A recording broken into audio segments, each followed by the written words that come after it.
Sprints are a four-piece garage noise band based out of Dublin, Ireland. They are made up of Karla Chubb on vocals, Sam McCann on bass, Colm O'Reilly on guitar, and Jack Callan on drums. The band is pretty new, having just formed in late 2019, just in time to get a few shows and songs out before the global pandemic hit. However, what is interesting about these guys is that in that short time, they gained quite a bit of notoriety, getting radio play on UK's BBC Radio 6 and 1, and having write-ups in publications such as NME and Hot Press music. Their music combines guitar-driven hooks, motoric rhythm, and emotive lyrics to create a sound that is pretty unique, drawing inspiration from the garage, grunge, and punk genres. They released their debut EP, Manifesto, in March of this year, and are looking to sign with a label to get a full-length album out as soon as they can. I caught up with vocalist Karla and bassist Sam via Zoom to talk about the forming of the band, how they've been navigating being a new band during a pandemic, and what is coming up next for them. Here's my chat with Karla and Sam of Sprints.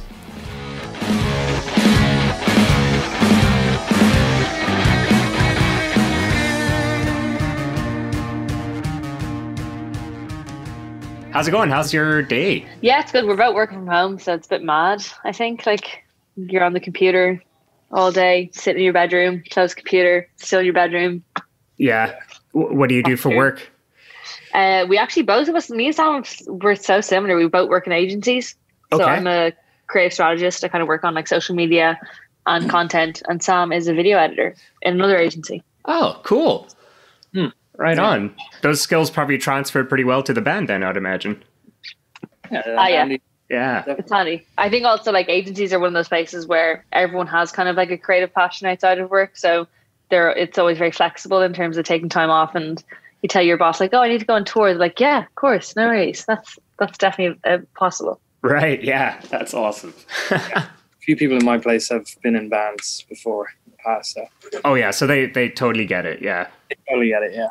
That's awesome. Well, first off, thank you so much for coming on the show. Thanks for having us. Yeah, I've been really I've been following you guys for the last I'm trying to remember when I first heard of Sprints. It was definitely right around when The Cheek came out, I would imagine, because that was definitely the first song I heard.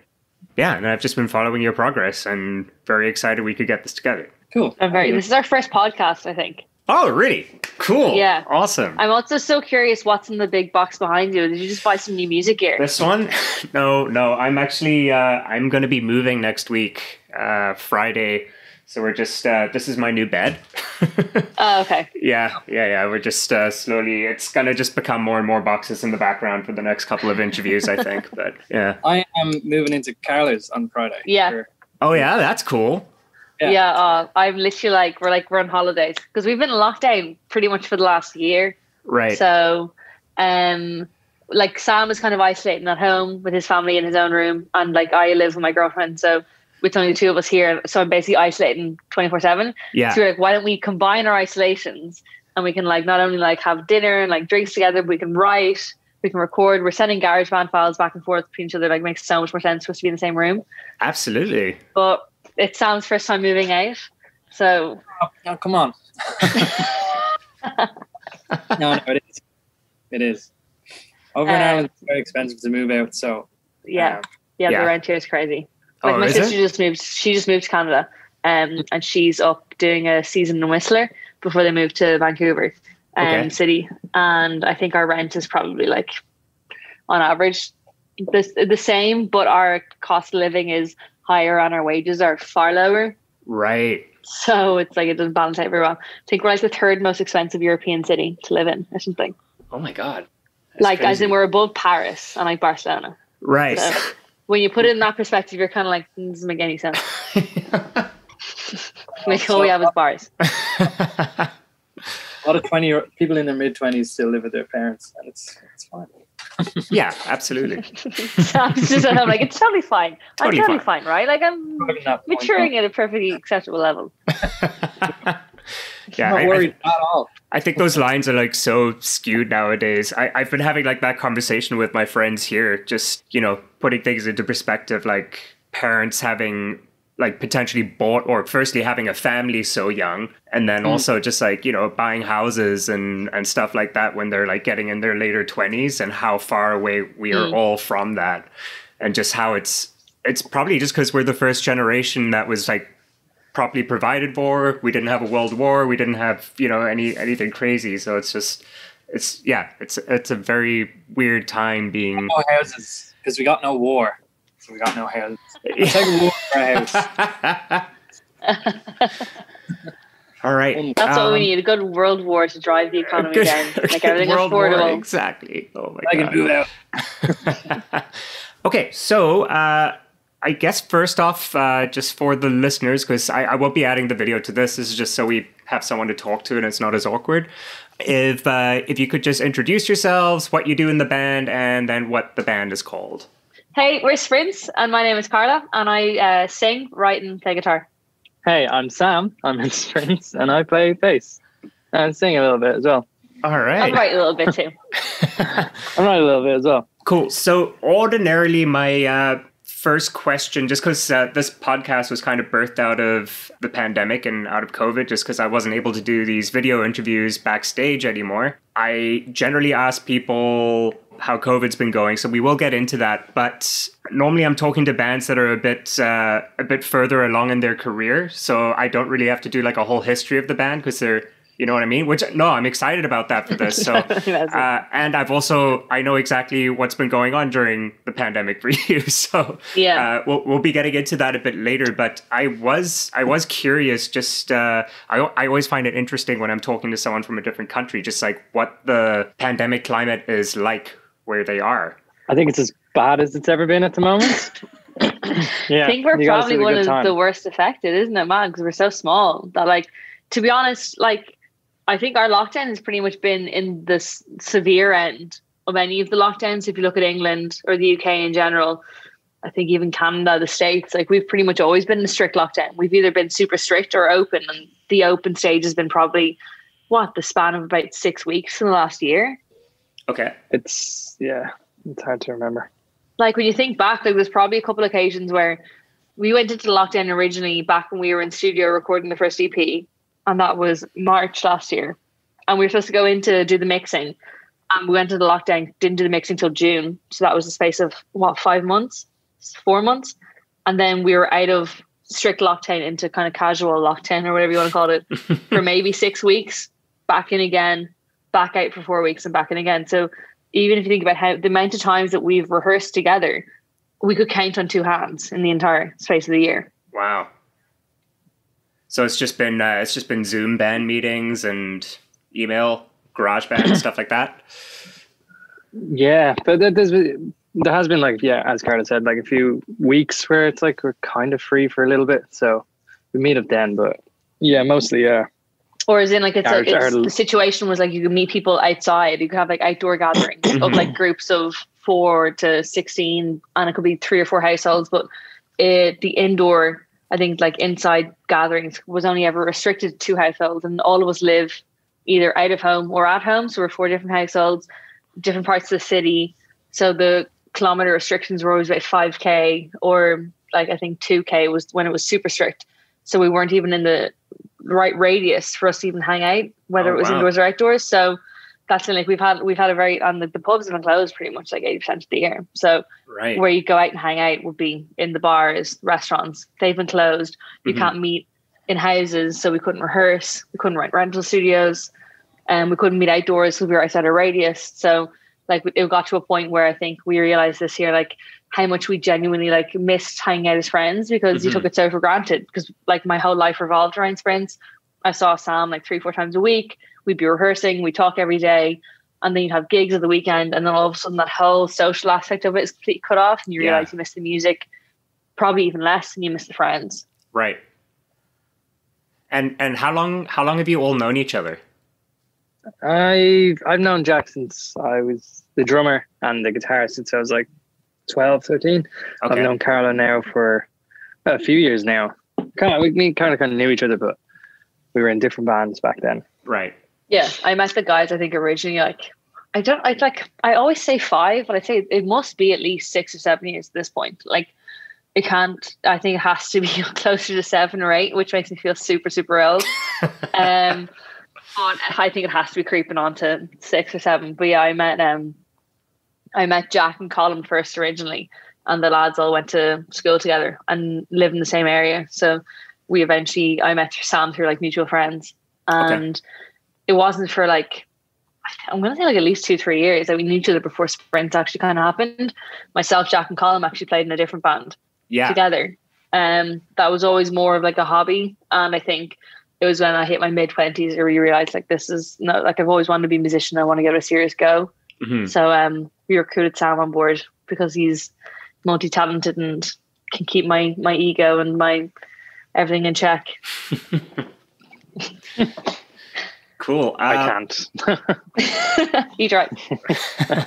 While I was doing research on you and, just reading the various other interviews, like the written ones, I realized that I don't really know the Irish music scene like at all, really.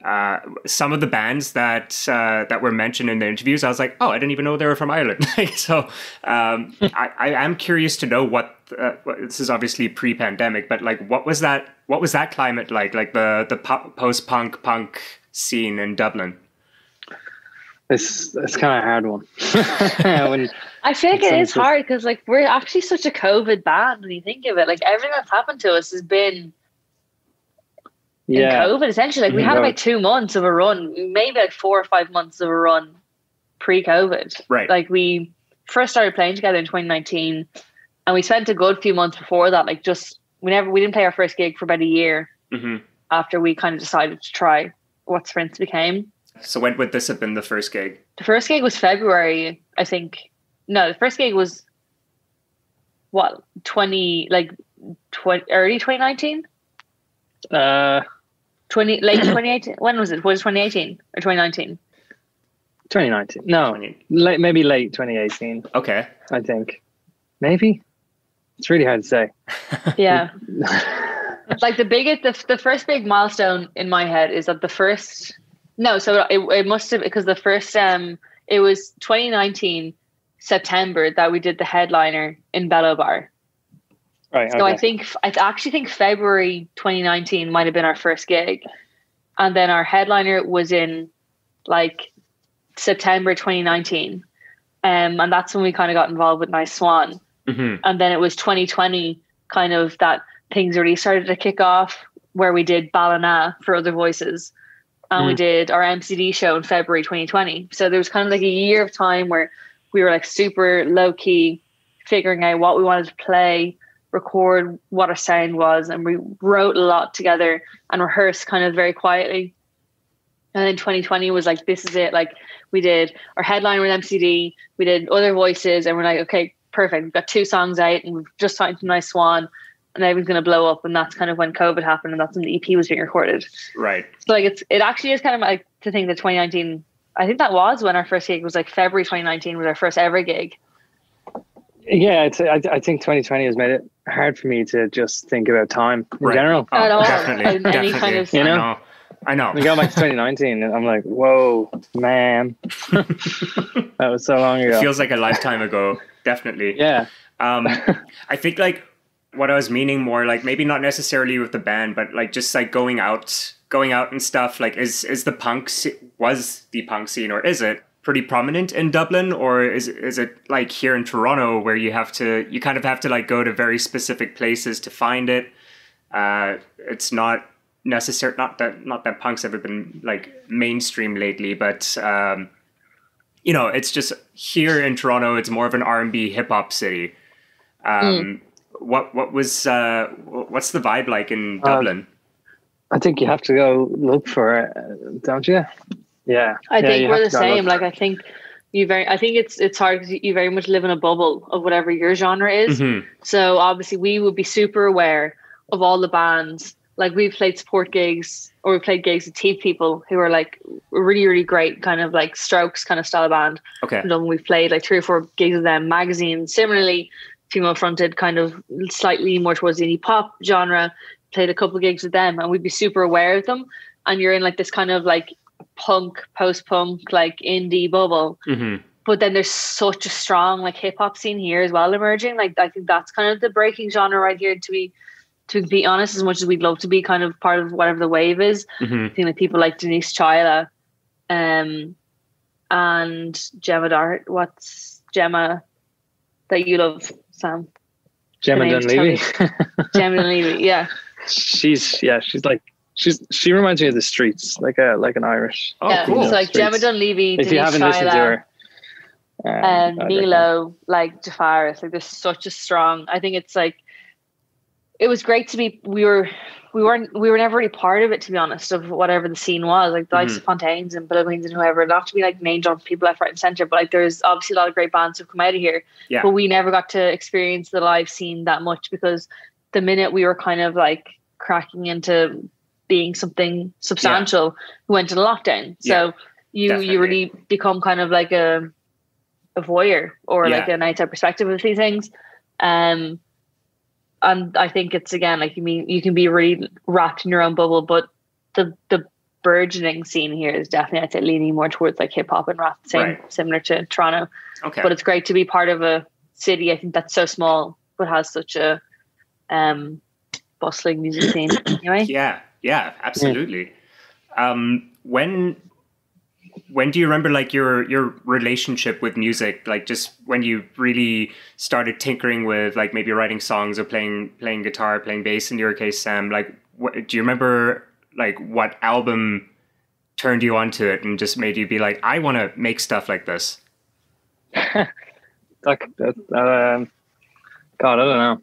I started playing drums when I was like 14 or something, maybe 13. Sam's a multi-instrumentalist. But I think I was listening to really shit music back then. Like your emo standards. And then I think I always annoyed Karla with Black River Motorcycle Club. I think they were like my first band. Okay. That made me want to pick up the guitar anyway. Yeah. Right. I guess I was 16. Okay. Right on. What about you, Karla? Karla? They were definitely. For me, like I think like I'm very fortunate that I can like remember a very specific moment in time it was when I first ever discovered like Guns N' Roses. Slash was kind of my first ever experience of electric guitar, and my brother who was 2 or 3 years older than me played drums, and there's pictures of me when I was a kid like playing like those plastic guitars, and I was always so into music, and I grew up in Germany when I was a kid, and I used to watch MTV and watch like Shania Twain, like music videos and all that stuff. And I was like, oh, that's so fun. But it was when I first heard my dad had this live album of Guns N' Roses from the 80s to the 90s. And I would play it constantly and realize that it was, as much as my parents were trying to force me into classical guitar, it was the electric guitar and the kind of emotion behind it that I loved. And that was it. That was like Appetite for Destruction. When I heard that, I was like, oh my God, I have to get one. And I got like this shitty Fender guitar Squire that I covered in stickers of like Paramore and like Muse and all that stuff. And I was just very fortunate that I went to lessons when I was like 15 and had a teacher who wanted to feed my appetite for music as much as possible. And I was always very interested in literature and reading, and always thought I'd be a writer. And when I discovered music and writing and figured out I could combine the two, I don't think it was till my like early 20s I discovered that that's probably what I wanted to do. Right. You did mention that there was a band without Sam right before, same members but just minus Sam. What was that band called? It was called Kevin. We don't need Sam's always like so we were called Kevin with a Y. It was myself, Jack and Colm. So when I first met Jack and Colm, that was just when I'd begun kind of songwriting. I think I was like 21 to 23 or whatever. And I'd always wanted to play in a band. And I think like in my heart of hearts, I always wanted to play the music we're playing right now. Okay. But had to go from like the playing by yourself with an acoustic guitar in a room to take all those baby steps. So we were playing in a band and realized very quickly that we were writing music that was kind of like, it was fine. It featured guitars, but it wasn't like guitar music, and it wasn't what I really wanted to do. Right. And eventually, like, it was, I think the whole catalyst was that Sean, who played bass in that band, and Kevin, was never really that bothered about like being too serious about it, because he was an artist and he had all these other amazing talents. He's one of the most talented people I've ever known in my life, and he's amazing and one of my really good friends. And it took him leaving for me to kind of go like, right, like I'm 25, 26 now. Like I need to decide, are we going to give this a serious go, or what am I going to do? Right. And it really gave me that kick up the ass to be like, I'm sick of writing music that either I wouldn't listen to or I don't think is in my heart of hearts. And it took one like session of Sam coming to Jack's house, plugging his bass in and playing with us, just like no music written, just absolutely like making it up on the spot. Just jamming to go like, this is it. Like this is exactly what we want to do and what we're missing. And I think we all bonded. Obviously everyone knew each other, but we all bond real nicely over the same interests of music. So we all love girl band. We'd go there every Christmas. They play a gig in Vicar Street. We'd all go together, and we've such similar interests and passions about music that like it just became so much more natural and like emotive that like we didn't have to go there and try to write a song. We would just play and it would come out. That's when I was like, fuck, this is what I want to write and this is what I want to do. And it's like literally, we're so fortunate that just haven't stopped since. Like we just haven't stopped. Right. Oh, that's so great. That's wonderful when you have that like that just pure easy energy where things just click and everyone's like can work together. Sam, what brought you to that session that day? I think it was just, do you want to play bass? I think me that was messaging Sam going like, hey. Yeah. I think I was playing drums in a band, but I don't know. Like I got a text saying, "Do you want to play bass?" He was playing drums in a band, in a band that we would go and see playing live. And I actually sent him a picture of it a couple of days ago. And he was like, "Oh, I didn't even know you're at that gig." I was like, "What the hell?" Like I went and supported it. Terrible memory. I was at your gigs though as well, so yeah, we supported each other. But I think it was one of those things where, not to speak for Sam, but I remember texting Jack because me and Jack would have been super close. When we were in Kevin, and I remember messaging him when Sean kind of decided like, listen, I'm going to step out, I don't play anymore. He was going to move to Copenhagen and pursue art and design, and we were like, that's obviously totally fair. I remember texting Jack and saying like, the only person I could ever think of replacing Sean with is Sam, and if Sam says no, let's just do a 3-piece. And Jack said, yeah, I feel the exact same way, and Colin felt the exact same way as well. So then when Sam came, we all kind of looked at each other and were like, okay, this is it. Like if this doesn't work out, the 4 of us, then it's just not meant to be. But cool. Yeah, it's working out. It did. Okay. Yeah, so serendipitous. Yeah. Okay, so this is in 2018, around about when this would have happened, correct? Yeah, I think this is like the end of like 2018. Okay. Yeah, like late 2018. Okay, cool. And then Karla, how did you meet the other two in the band? Because you've known them longer, you said? So I met them I was dating a friend of theirs. Okay. And that's how I originally met them. I had a girlfriend that I met at Pride, I think 1 year in Dublin. Okay. And that's how I originally met the guys. So Jack was her best friend, and Colin was also her other best friend. So I met them originally. And I think like I never really was that. I was always so passionate about music, but I was I don't know if unlucky is the word to use, but I never went to a school or had a group of friends around me who were that into music, same as I was. So I didn't know a lot of musicians. I always just written by myself at home. And that's why I kind of fell into singer-songwriter trap, because it was just circumstance that I didn't have a lot of friends around me who played instruments or were interested in music. So when I met the guys and I met Jack, and he was probably one of the only drummers I ever knew besides my brother. My brother lived in London then at the time when I was a teenager. I was like, will you please like play drums with me? Like, I'd love to start a band, whatever kind of music it is, blah, blah, blah. I think I was always so starved of that. It was just complete like unluck of circumstance. I didn't know people who did it. And once I met them, I kind of like wrapped my arms around them and never let them go. And Jack stuck with me to this day. Now Jack's dating one of my best friends, so it's worked out very well. It's come full circle for everybody. Yeah. So I think it was like Jack and Colin were the two first musicians I'd kind of become friends with and knew that I could turn to. And then I met Sam and all their friends through it, and eventually became us. Cool. Okay. All right. So Sam joins late 2018. And then 2019, we start to get the ball rolling. We start doing gigs. To be fair, also just to say, like, sprints didn't even exist before Sam. So, like, in 2018, I think we all originally, like, jammed together for the first time. And we didn't know what we were doing or what was going to become. And it was only, I think, like a gig or two in that we were like, all right, this is actually something. And that sprints became what it is. Oh, cool. I think when we first met Sam, we were kind of like, let's just play music and see what happens. Right. Because we'd just been in that band and it ended. We didn't know what was going to come out of it.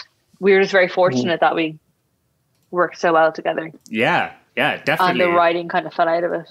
What I find most interesting is, I have so many friends in bands and they've been in bands for a number of years, but, things take a long time, to start getting like noticed and stuff like that. It seems like for you, things kind of went very, very quickly.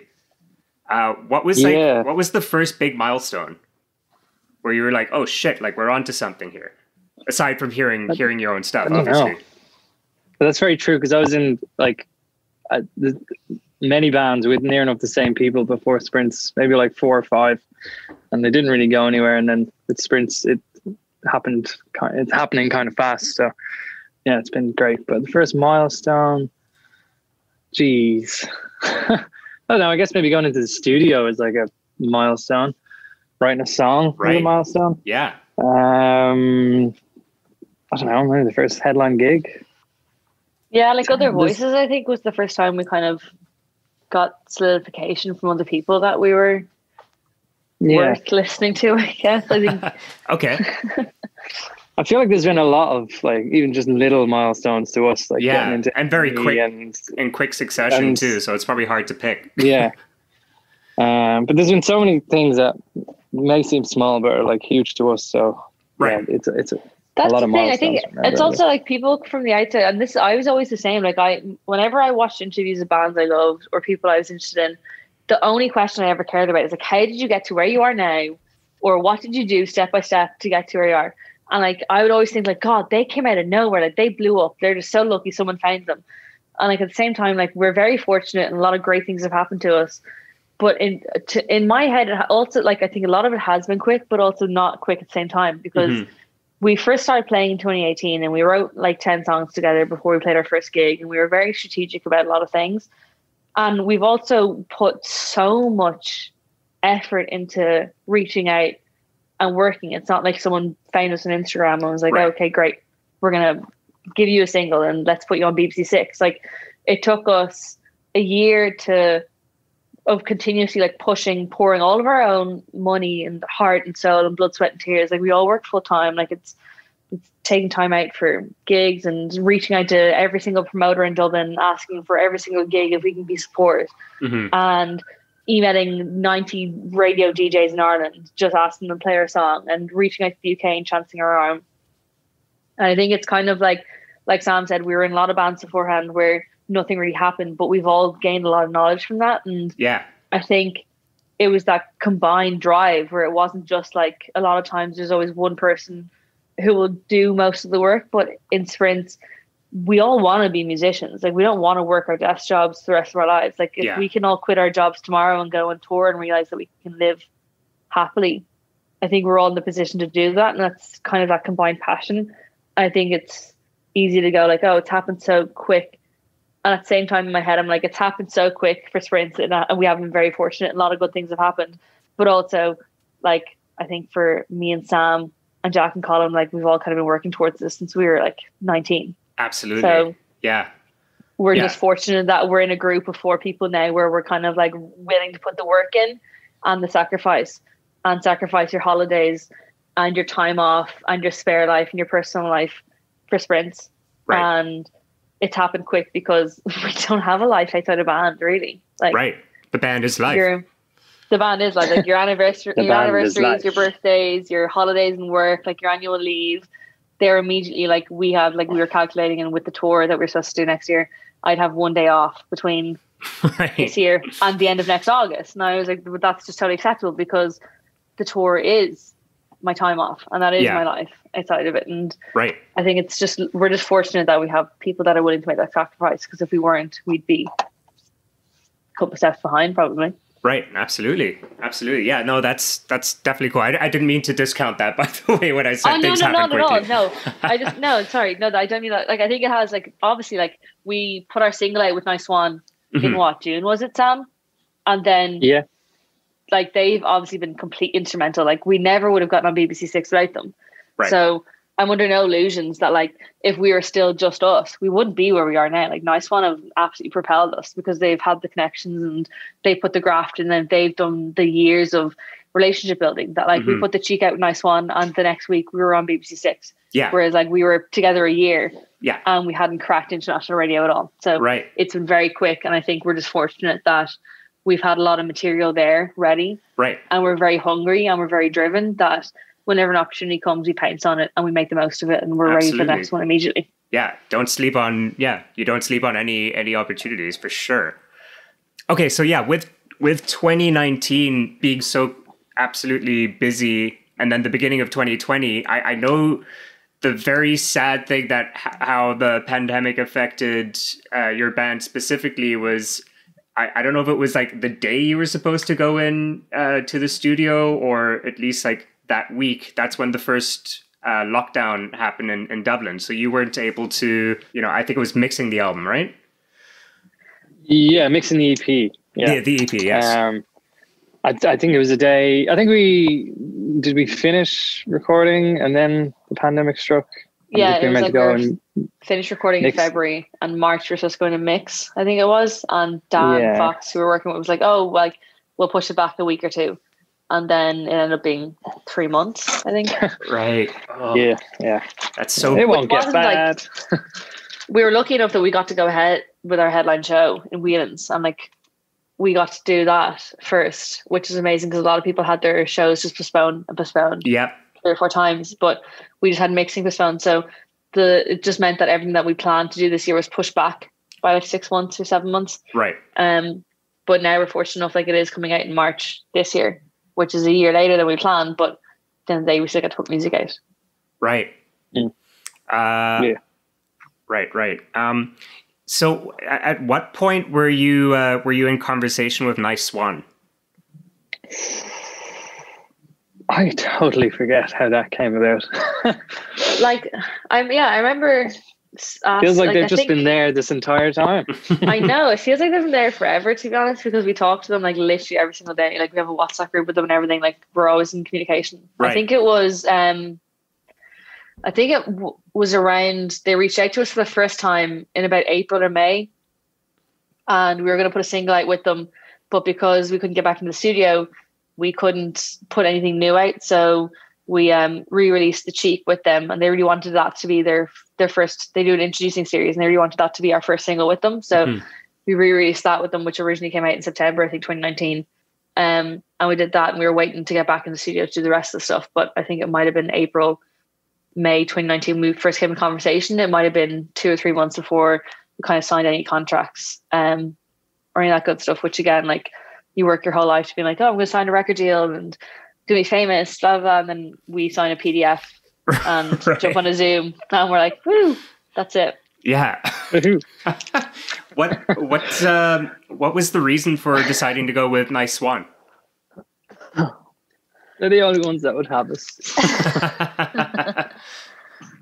I think no one else reached out. They had a great roster. There was like Irish labels and stuff that had interest. Oh, they do. They have great bands on it as well. Mm-hmm. Like, they have, like, Sports Team is one of their past acts, who were like massive. I think that was just before their album came out. Like, their album ended up being like Mercury nominated and everything.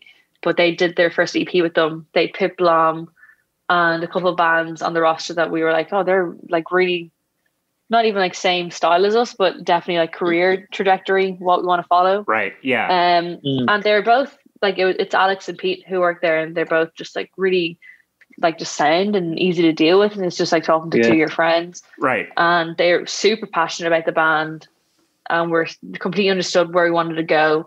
I think anytime we have any plans, they're so on board with it and know exactly what we want to do. So it just made complete sense. Right. No, it's like, why wait for like a better offer or whatever, even if that exists. Not that we were saying it did exist, but it was kind of like it felt completely right. Their style fit us. their personalities fit perfectly. They were so passionate. We're like, this is it. Like, let's just go for it. Definitely, yeah. That must have been such a strange process. Like you said, you touched on it, where you say you kind of like prepare your whole life for what that's going to look like, and then suddenly, yeah, it's a PDF which you have to sign digitally. Like it's there was no popping champagne or anything you see on TV. Yeah, yeah. You couldn't even high five each other. No, that's the first thing you do after signing the contract, isn't it? Yeah. No, we literally did like a group Zoom call, and we all had a drink together, and we're like, oh, cheers to the camera. Oh, that's so interesting. Like we're in such weird times right now. I think I've spoken to a couple of bands that also just got signed during the pandemic, and it's just such a weird. Yeah, they just said like we you don't shake a hand, you haven't seen anyone face to face. Like it's got to be such a strange time. You just turn off the laptop and that's it. You're back. Right. Yeah. To where you were. Right. So when you did sign to them, you mentioned they were the ones to help you kind of get the radio play and stuff. When was that? When did you first get some radio play? When the sheet came out, I guess. Last June, was it? Yeah. I think our first radio plays were with Dan Hegarty on 2FM over here. He's always been very supportive. But yeah, BBC and stuff, I think that was around June when the single came out, I think. Cool. We're Again, time is just hard to remember. No concept time. Like, I think we were so fortunate that like John Barker on 98FM here and Dan Hegarty on 2FM here were always so supportive of us from the very, very start. I think that was kind of like the first stepping stone. I think that's probably how Nice Swan even discovered us in the first place, was Irish radio and kind of local press. And then it was Nice Swan who helped us elevate to the next level. So I think like even being music fans ourselves, we would always listen to Sleeve the Mac and BBC Six as like my go-to radio station. That was Nice Swan who helped us get there. I think that was always such a like, oh, imagine if we got Sleeve the Mac. And then we got a message from Pete and Alex. I'm like, okay, so Steve's playing you tomorrow.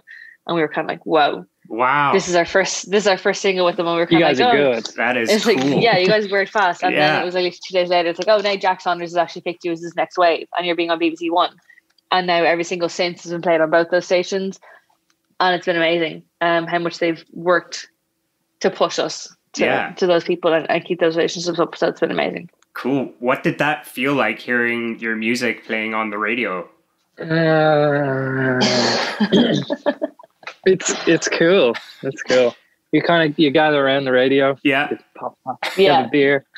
There's a lot of nights where we'd sit in like a tiny living room. We'd all put the radio on and sit there and like crack open a can and like cheers each other. An hour goes by and you're like, fucking hell, where is it? Jesus Christ. I'm looking at you. Nobody's gonna be listening now. But yeah. It's fun. Yeah, that's cool. Something you mentioned, Karla, is that you really noticed like how much you actually love everyone in the band, and that's probably due to the pandemic, because it kind of took the let's call it the work side of things out of the equation for a little bit, and really helped connect and miss people. How would you say? Do you think this is like only going to be better for the way the band works now? Yeah, I think like being a band that we were so like tangible in everything we did. Like we'd write when we were in a room together, or me and Sam would write at home by ourselves, and then we'd go rehearse and we'd play the song for the first time together. Or it even became like we'd have rehearsal planned for a day and there'd be a match on that we'd watch together. Like me and Jack are big, massive United fans, and Sam's a big Arsenal fan. We just drag Colm into the football reluctantly and forced him to watch it all with us. But it became this thing where like our social lives just began to very naturally revolve around each other. Okay. That we discovered the first time we were able to come out of lockdown and hang out. We were supposed to jam and write music and rehearse, and we spent the whole day just watching football and sitting out in the garden and drinking and catching up, because we realised that there'd been such a space of time where we hadn't even seen each other. That I think that was the first kind of realization that we were just like a group of friends that spent so much time together, and all of a sudden couldn't, that you almost took that for granted. You forget that when you have a gig, like you spend the weeks before rehearsing, so you see each other 2 or 3 times a week, and then you're writing, and then you're also going to the gig and you're spending the whole night at the gig together, and all your friends come, and it's a real social occasion that when that's all taken away, it's not even the music part that you miss, it's the socialization of it and everything. Right. So when was the last time you all saw each other face to face? Again, I know, sorry Sam, I know time's kind of such a weird thing right now, but I think we did have we had a jam after Christmas before shit got really crazy, and that was the last time. Okay. So not too long ago, but I mean it's probably been 2 or 3 weeks now. Again, days are flying in. Right. I think it's like we were supposed to play Festival of Voice in Wales this weekend, or last weekend gone. So we were rehearsing in time for that, but it was I think before Christmas, it must have been like November, that we first got to see each other for the first time in like 3 or 4 months. And then we rehearsed like once a week in the run up to that. And then it was last weekend that we were supposed to go to Wales, literally last Friday. And it got cancelled a couple of days before because our travel ban got extended from the 31st of December to the 8th of January.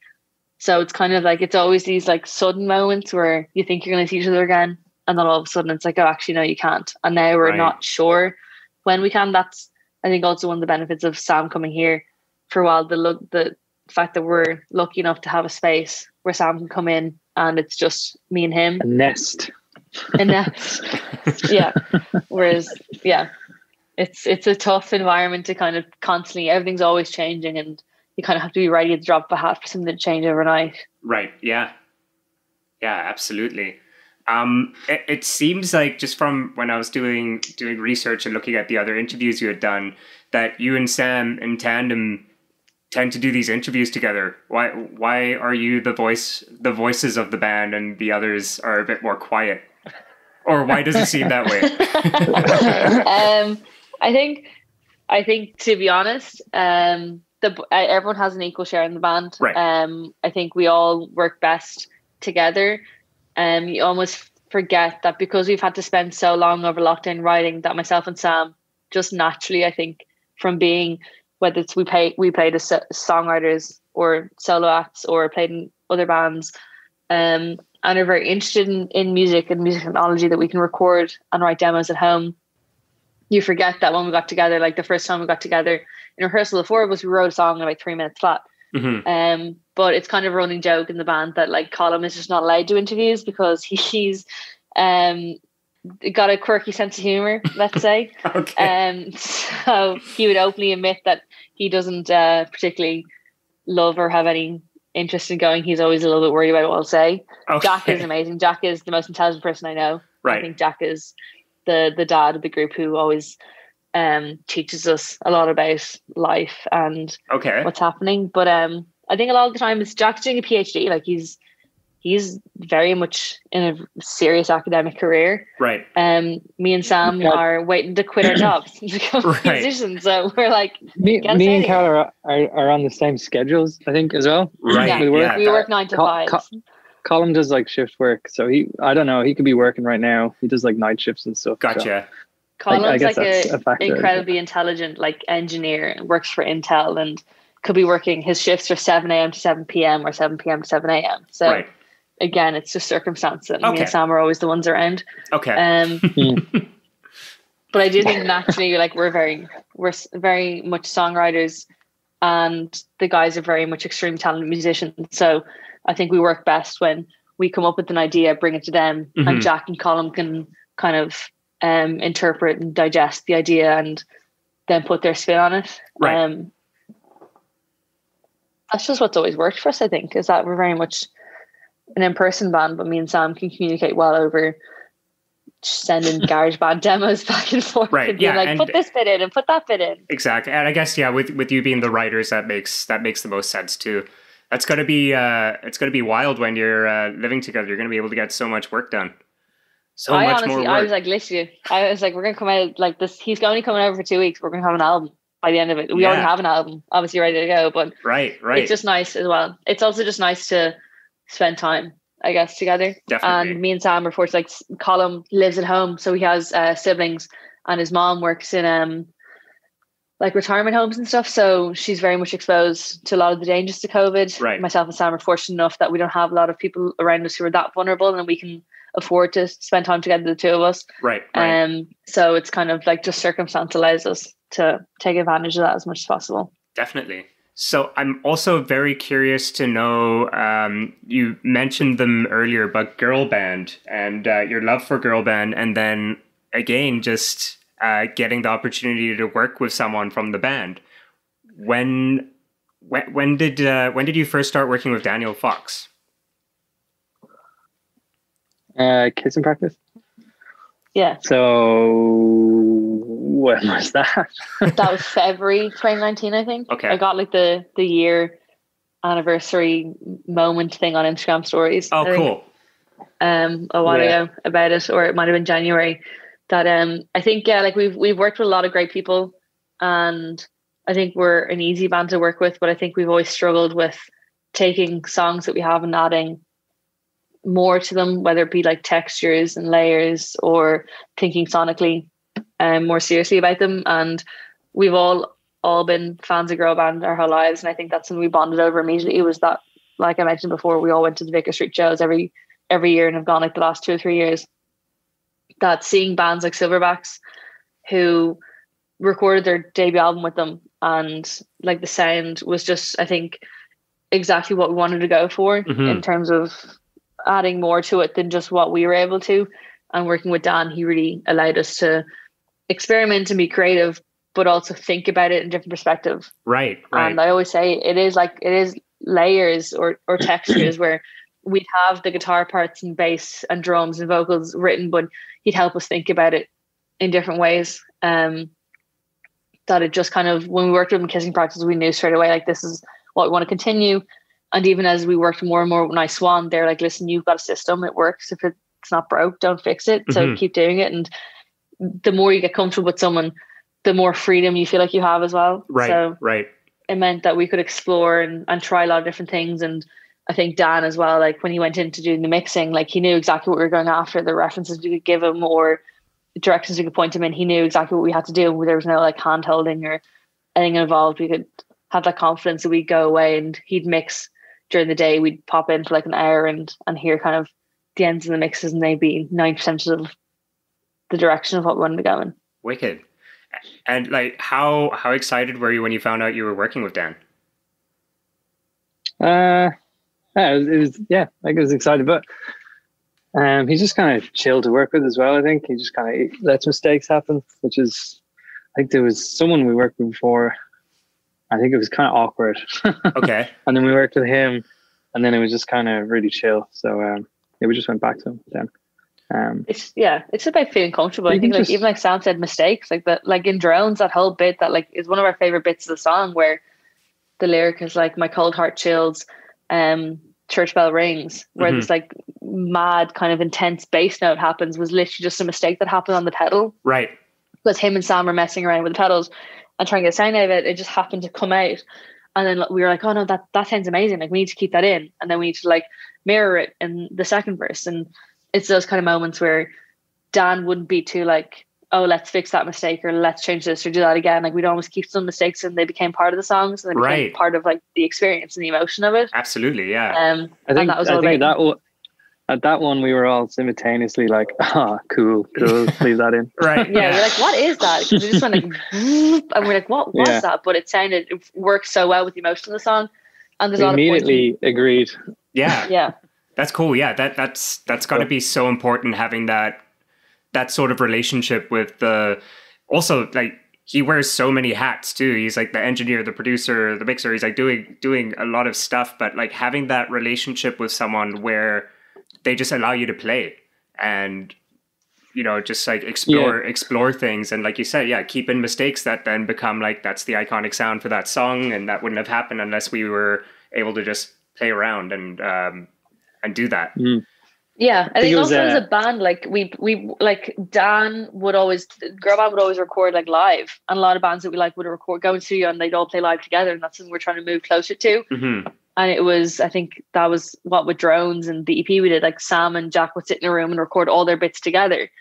So it became much more like no click, and like that's for like everyone usually in the studio, like click is mandatory, and Dan was kind of like, it's whatever you're comfortable with, like let's try both and let's see what works better. And we became much more of a live recorded band. I think he fundamentally was like, I don't think you need to use it. Yeah, he was like, at all. Yeah. Well, yeah, that's something. You're like, okay, that's great. We hate him too. Yeah, that's something I read, is that when you're writing music, you do write music with the idea of like, we want it to sound on the record like it does when you're at a live show, or as close to that as possible, which I think is like so important for so many bands to do these days, because sometimes you'll, love the record and you go to the show and you're like, this doesn't sound anything like that. Like, what's going on? I think that's always the hardest part, is like capturing the live energy. Like, we are very much a live band, and it's weird now that like 90% of people who know us don't know us as a live band at all. Absolutely. That like we always struggled to capture that live energy on record, but Dan always kind of enabled us to capture it a little bit more by pushing us more towards live sound and no click and playing all together. And we do like minimal like retakes and stuff like that. So right.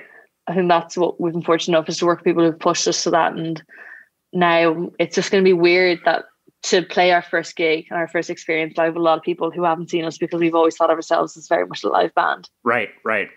Definitely. Well, from what I could see, I think I watched the live video for The Cheek that's on your YouTube, and like it's definitely it's captured. Like it seems like you're so fun to watch live, and I can't wait to get the opportunity to see you play live. But definitely seeing that video and hearing it, yeah, it's definitely there. Like you have captured it for sure. That's something I haven't really spoken to you about, just like what I love so much about your music and what my thoughts were when I first heard The Cheek. I've decided now that must be the first song I heard, and immediately the Idols came to mind. Karla, I just think of the way you kind of give your performance and the vocals and that, I was just like, oh my god, this is like a female Idols. This is incredible. I remember showing it to obsessed with Joe Talbot. I love him.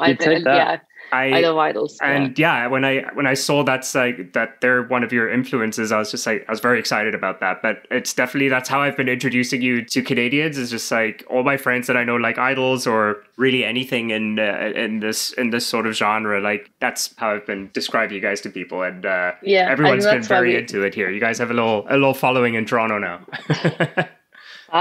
Can't wait to tour in Toronto. Let's hit Canada. Yeah. That'd be sweet. So what is recorded right now is the Manifesto EP, which I understand had to be pushed. When is that actually going to be coming out? Like officially coming out? The 26th of March is the official release date for. So it's a 4-track EP, and 3 of the singles are out right now. Mm-hmm. Or 2 of the singles are out right now. Swimming and Ashley have Marisa singles. The vinyl will be out, and the EP will be out on 26th of March. So yeah, we're kind of gearing ourselves towards that. We had plans for single releases and stuff this year, and a lot more obviously gigs and touring. Everything's kind of up in the air again because of COVID. So I think that's adaptability is the word of the year, or the last 2 years. Yeah.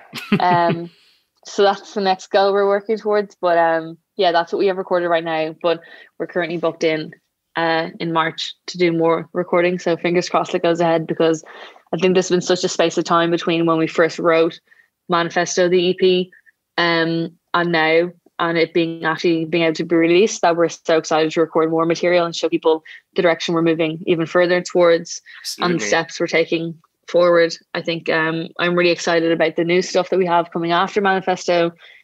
And it's always, I think, nice one have to try keep us pulled back a little, because we're so excited by what we're doing and how we're developing constantly behind the scenes, that you always have to remember that people haven't even experienced the EP, and we're already thinking not even second EP or album, we're thinking album after that. Like that's how much further ahead we are of ourselves. But we're fortunate that we've had the opportunities to write that much, and that's great. Constantly making, What's this direction you think you're kind of going more towards?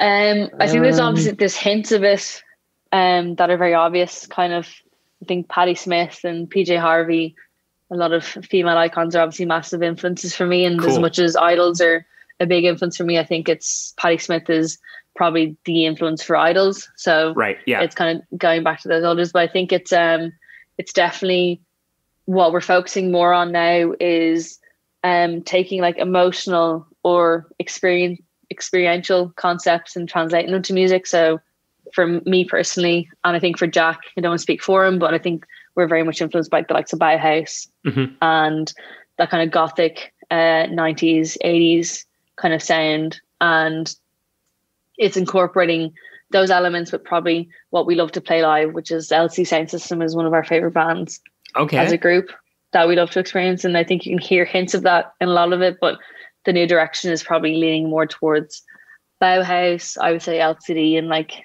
the OCEs and stuff like that. So very cool. It's again, very high energy live music. Yeah, absolutely. I'm so excited to hear what that's gonna sound like.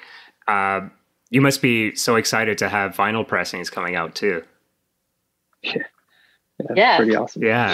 I think like vinyl is one of those things where like if you're an independent and if you're on your own, it's something, especially in Ireland where there's not a wealth of places to get them pressed, it's not something that's always achievable. And to not only have the 7-inch of the cheek and kissing practice, but to now have an EP vinyl and then for everything we're planning in the future to have a physical pressing of it as well is amazing. Like I never thought I'd see my own work on a vinyl. It was something we always thought about, and now it's happening. Yeah, that's so cool. Yeah. Do you collect vinyl at all, or? I do. Yeah, me and my girlfriend have like a massive stack of them outside. Every time Jack or Colm or the lads would come over, we're our friends, we'd always put vinyl on. We have like a record player and speakers outside in the living room, and it's just something that like I think like it always sounds like such a pretentious like hipstery thing, but like it is nice to always have like a physical, like tangible asset of a band you love. Absolutely agree. Yeah. And it's like really collectible, and to just be able to like see like the bands that you always listen to, like the Strokes and PJ Harvey and like Patti Smith, and then to have like your little 7-inch beside it in the collector's rack that you have in your room is a little bit crazy, but it's amazing. Yeah, absolutely. I think like I'm also a vinyl collector and have been for a few years now, and I think it's so important just because it really forces me to sit down and appreciate an album front to back and not hit skip or pause or anything like that. It really just like makes me immerse myself in the album and the artwork. So having that tangible thing and having something to look at and read through while I'm listening to something, that's huge for me. And completely. Like, and as a writer, like there's obviously like certain emotions or like certain experiences you want people to like, we're obviously writing things in terms of like whether it's the next EP or the album that we're doing, like we want it to be a concept and an experience, and it has to express something very specific. And I think you don't get that always by streaming, that it is always like, like we're thinking of our work more and more in terms of concepts, like as an album, like what is this saying or what do we want it to say? Right. Or even the albums that we love the most, like you love them because it's making you feel a certain thing or a certain way. So it's thinking more of music as less as singles and songs on Spotify and more as like bodies of work. Absolutely. And I love that that's what we all agree on as well. Like it's always been like whenever we put out, we want to think of it as a collection of songs rather than this is a single, that's a single, and that's a single. It's very much like what's this body of work saying about where we're stepping to and what direction we're going in. When do you think you would be ready to put out a full length? Ideally, if like everything provided the world doesn't get paused again, but so we were lucky enough to be granted the First Music Contact in Ireland worked with the Department of Culture in Ireland to develop a emergency fund for the arts in Ireland, and granted I think it was only a very, very small list of like 150 acts got grants to record albums, singles and EPs. So we were lucky enough to be afforded the album grant. Oh, so congratulations. That's great. Yeah, I think we were like, that was one of the rare occasions where we were out of lockdown and we could meet up and celebrate, and we were kind of not expecting it at all, but we were very fortunate that we got it. And that's what the plan is in March, to go straight in and record the wealth of the material for the debut album. Whether we get to put out a debut album is very COVID dependent as well, obviously. Right. About timelines and when we get stuff pressed and everything, but we have the material there. We're going to record it, and we're hoping 2021 or 2022 is when we'll have the first full length out for sure. Cool. So much to look forward to. That's awesome. Actually, this is one that I just noticed. We're kind of getting into more of a speed round, just like kind of more general questions. But what are going to be the next big steps for Sprints? I saw that you do have a show lined up in April, so potentially hoping for that to happen. But what are the next big steps What can we expect? What's COVID going to allow us to do? Yeah, it would have been nice to play some festivals this year, I think. I think that would be fun. So maybe next year. Right. I think festivals, more physical releases. I think the next more music step in general right now is to play a gig. Just to get out of COVID and play a gig. Right. That'd be a huge step. Absolutely, yeah. Yeah. Like even in Ireland, the last time we played a gig was February last year, I think, a live gig. Wow. So it's almost coming up on a year. We're always coming up on a year. So I think that's major milestone next. But yeah, just more releases. More music. And just keep working. Like things are picking up well for us. We've no intentions of slowing down on our end. We've got material coming left, right, and center. We're constantly writing. We've never stopped writing. I think even when we were playing live and playing a gig a week or 4 gigs a month or whatever in Ireland, we never stopped writing and have always been looking towards the future. So it's just about keeping that going, and hopefully the restrictions and the environment and COVID and everything allows us to keep pursuing. Okay, now we're going to get into a bit more of the speed round, because we are at 7 minutes. Okay, so I love these. Speed round. All right, where does the name Sprints come from? We went through about 50 band names where we decided on Sprints, but we wanted something that represented the music. So we're fast-paced, energetic, lively, and Sprints just kind of popped into our heads one day of being kind of respective or representing of that. So cool. I think that's essentially the interesting story behind that. Yeah. No, that's good. What's been getting you through the pandemic music-wise? PlayStation. Yeah. Okay. And music. Who have you been listening to? Has there been like an artist or a band that's like really been like probably the one you've been listening to the most in the last year? Oh, there's been loads of releases. I feel so. I haven't like stuck to one person. Right. Yeah, there's been a lot of great Irish releases, like the Pillow Queens album, Silverbacks album. Internationally, like Shame have come back and started releasing music, who were a big influence for us, or we were big fans of their music. That's a big one. And yeah, I think like Sam said, like just anything in general, like from culture to gaming to reading, like we kind of take an inspiration from everyday life and every part of the arts. Okay. Well, talking about gaming, what game are you playing right now? Games? I'm playing Hunt Showdown. I'm big into Sam's a big online gamer, and I'm big like RPG head. So like the Cyberpunk game that came out November, that was a big one for me. Managed to luckily get a PlayStation 5. Oh, you did? I think. Yeah, I don't know how I got it. Purely Breffney's work, but yeah, I've been playing Cyberpunk and Valhalla on that, and cool. I just started Valhalla yesterday, actually. Yeah. Obsessed with PlayStation. Yeah. Such a gamer. Oh my God, that's great. How do you go about finding new music? Friends, actually. Yeah? Yeah, I will sometimes go into like my friends' Spotify playlists and see what they're listening to. Cool. And, it always works, but there's other ways. Cool. Okay. And then final question, latest and greatest find music-wise? Oh, Jesus. Actually, that record that Jack gave me that I hadn't listened to, what are they, Pottery? Oh, Pottery, yeah. Pottery? Yeah, that big fan of Pottery. Fucking, what's it, Bobby's Motel, I think. Yeah. Yeah. I say Pottery, Parge Radio are a big one. Yes. Oh love the Parge Radio album. Parge Radio is great. Sinead O'Brien as well. Sorry, Sinead O'Brien, when I heard her, I was like, fucking hell, she's like Patti Smith incarnate. Like, she is incredible. I think she's Irish, based in London now, but she's spoken word meets like post-punk. Cool. And she's incredible. Okay. Last song you listened to? Well, I was listening to Green Light by Lord when I walked into the shop earlier. Okay. I just think that's one of those songs you put on and it's just like instantly like a good mood. Right. What about you, Sam? I think I listened to Phoebe Bridgers.